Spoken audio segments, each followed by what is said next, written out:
Boa tarde, queridos alunos. Então, vamos lá, né?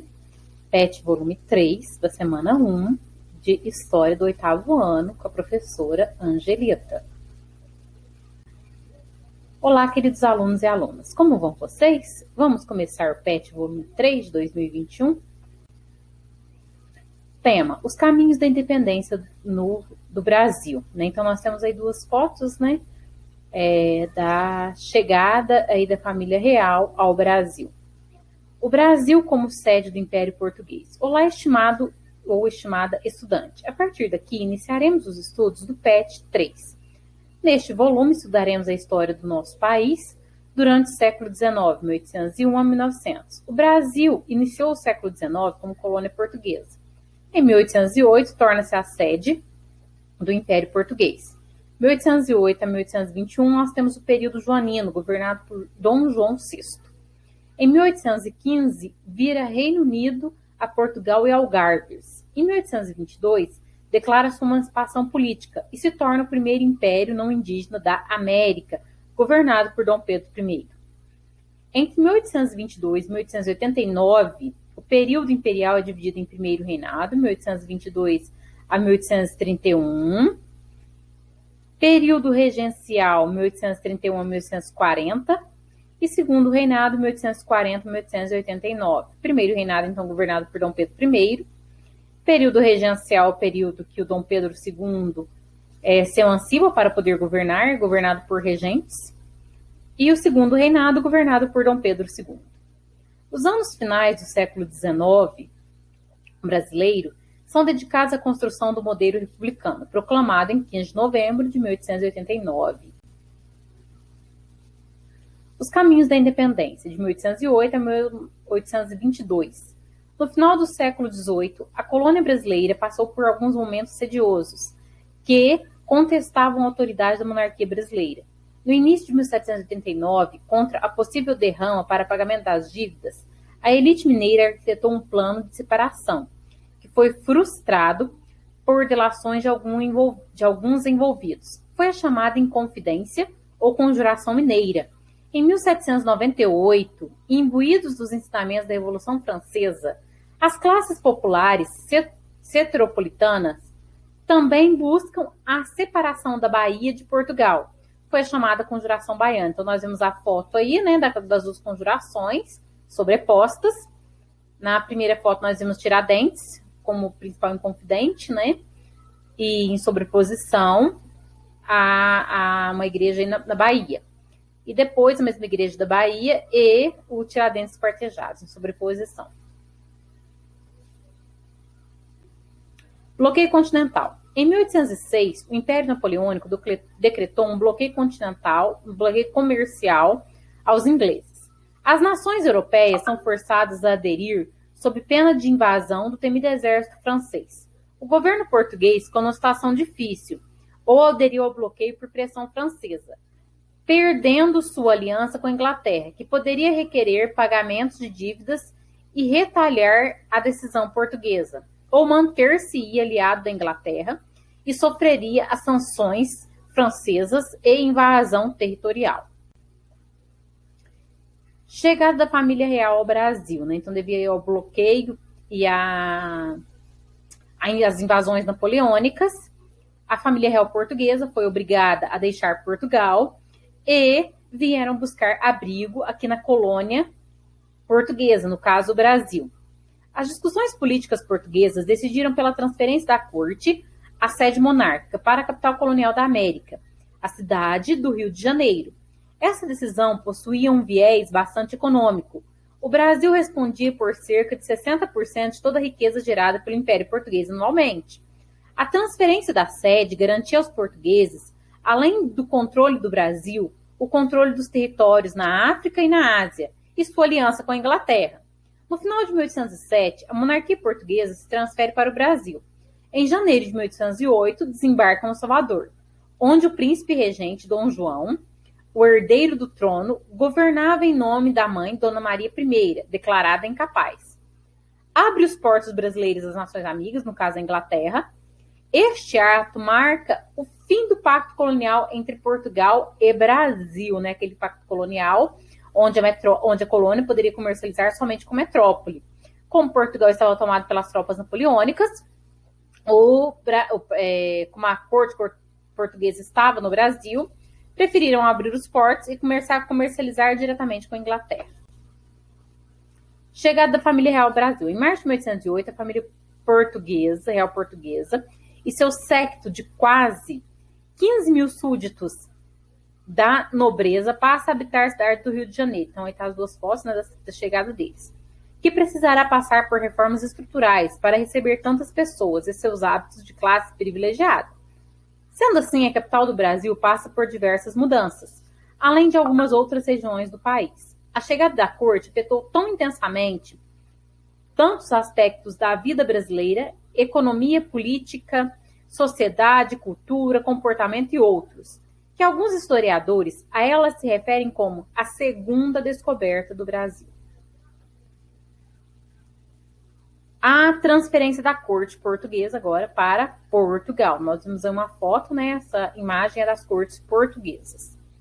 A transferência da corte necessitou na implantação dos aparatos administrativo e burocrático do Império Português. Entre esses aparatos, pode-se citar a criação do Banco do Brasil, Conselho da Real Fazenda e Imprensa Régia, 1808.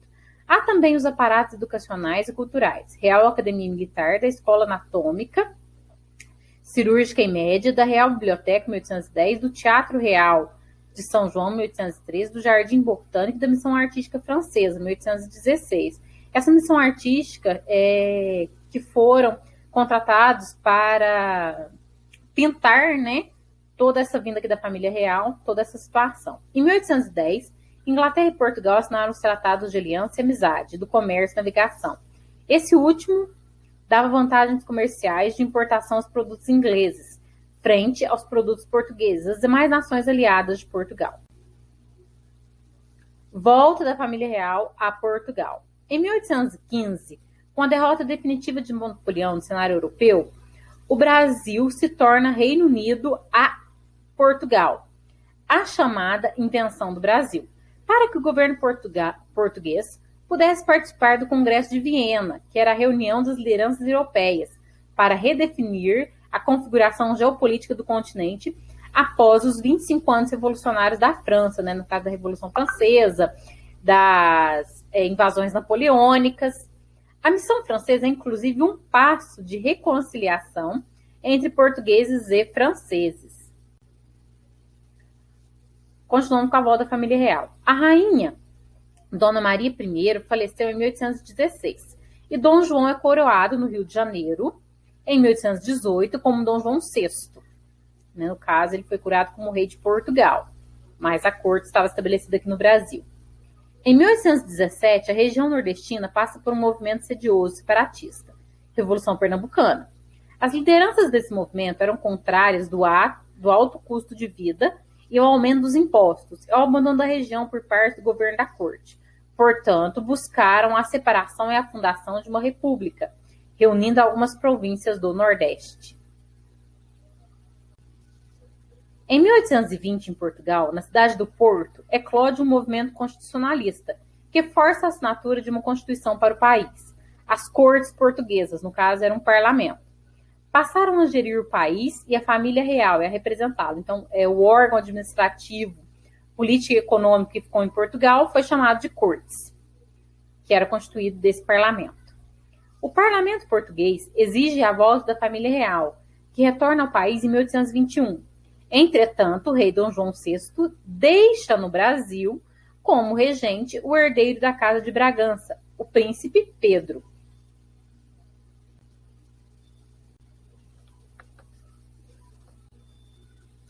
Agora a independência. A manutenção do herdeiro português no Brasil gera conflitos entre os interesses da elite portuguesa e os da elite brasileira. Durante o ano de 1822, em vários momentos, as cortes portuguesas emitem ordem de retorno de Dom Pedro a Portugal.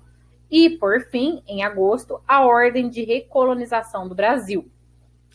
Apoiados por brasileiros e por portugueses residentes no Brasil, em 7 de setembro de 1822, Dom Pedro emancipa o Brasil em relação a Portugal, Nos meses seguintes desse ano, Dom Pedro foi considerado defensor perpétuo do Brasil e, em dezembro, coroado imperador sob o nome de Dom Pedro I. Antes disso, né, nós vimos, tem uma foto aí logo acima.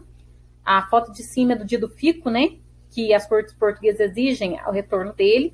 Então tem o dia do fico. Depois é aí a foto da independência às margens do rio Ipiranga, do Riacho Ipiranga.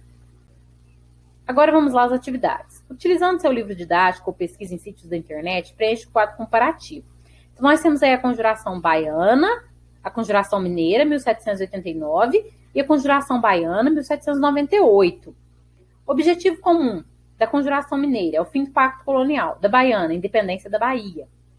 A composição da mineira, aí eram a elite de Vila Rica, né, as pessoas que faziam parte. Da conjuração baiana, segmentos médios populares da sociedade. As influências da mineira, independência dos Estados Unidos, da baiana, Revolução Francesa.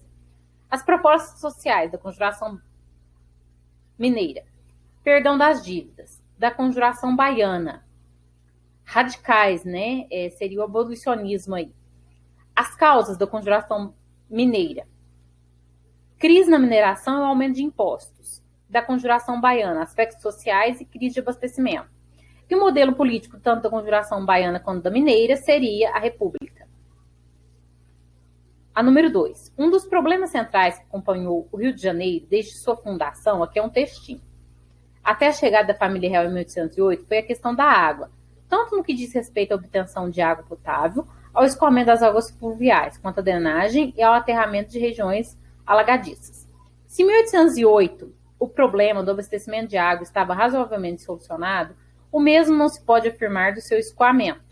Antes da chegada da família real, a questão já era um problema e, à medida que a cidade aumentava, piorava.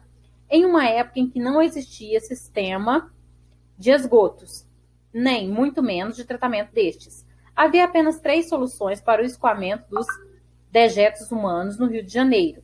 A primeira, utilizada pelas casas não tão abastadas, consistiam em acumular o lixo no pátio da residência, esperando que as chuvas tropicais o levassem.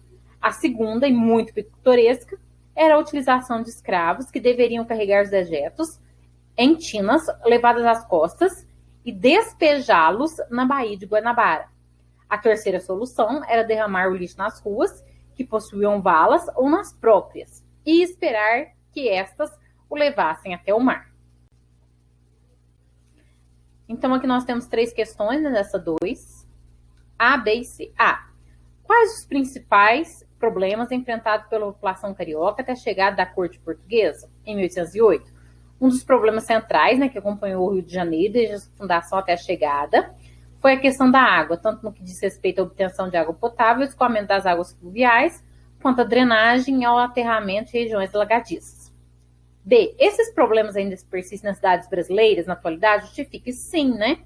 Na própria cidade do Rio de Janeiro, hoje, nas comunidades pobres e favelas, não possui um projeto de saneamento básico que atenda a todos. E na maioria das cidades brasileiras atualmente, este problema é recorrente, ou seja, acontece, né, já há vários anos e muitas vezes, em várias cidades. Quais eram as formas utilizadas no século XIX para escoar os dejetos humanos? Então, haviam 3 soluções, né? A primeira consistia em acumular o lixo no pátio da residência, né, esperando que as chuvas tropicais levassem. A segunda era utilizar os escravos para despejar o lixo na Baía de Guanabara. E a terceira era derramar o lixo nas ruas, né? Quais razões para, em 1815, o Brasil ter sido elevado do Reino Unido a Portugal e Algáveres? Em 1815, com a derrota definitiva de Napoleão no cenário europeu, o Brasil se torna, né, Reino Unido a Portugal, a chamada Invenção do Brasil, para que o governo português pudesse participar do Congresso de Viena, né? Então essa daí foi a razão, né? Bom, então obrigado, queridos alunos, pela participação. Continuem firmes nessa jornada de conhecimento. Fiquem com Deus.